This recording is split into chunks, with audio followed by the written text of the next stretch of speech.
नमस्कार दोस्तों, टॉप भोजपुरी में आपका स्वागत है। दोस्तों, जानकारी के लिए बता दें कि पावर स्टार पवन सिंह ने अपने बर्थडे पर एक गाना गाए हैं जिस गाने का नाम है लाल चुनरिया। और दोस्तों बता दें कि उस गाने को सुन दीवानी हुई अनुष्का शर्मा। जी हाँ दोस्तों, आप लोगों ने सही सुना। तो दोस्तों क्या है पूरी खबर की जानकारी बताएंगे इस वीडियो में, लेकिन उससे पहले अगर आप हमारे चैनल पर नए हैं तो वीडियो को लाइक कर चैनल को सब्सक्राइब कर लीजिए।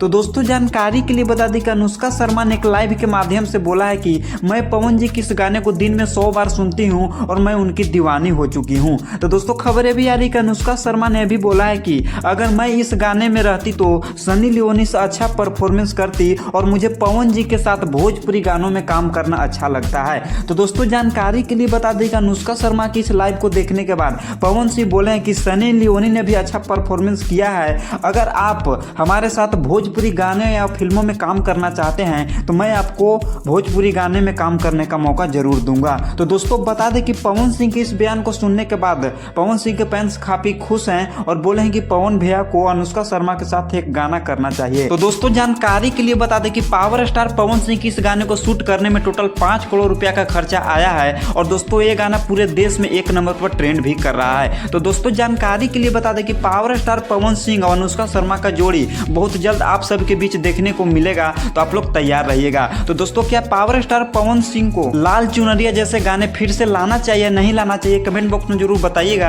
और इसी तरीके के भोजपुरी की हर खबर को पहले पाने के लिए आप हमारे चैनल को जरूर सब्सक्राइब कर लीजिएगा। और दोस्तों आप पावर स्टार पवन सिंह की इस गाने लाल चुनरिया को सुने या नहीं सुने हैं, एक कमेंट बॉक्स में जरूर बताइएगा। तो दोस्तों तब तक के लिए इतना ही, अब मिलते हैं अगली वीडियो में।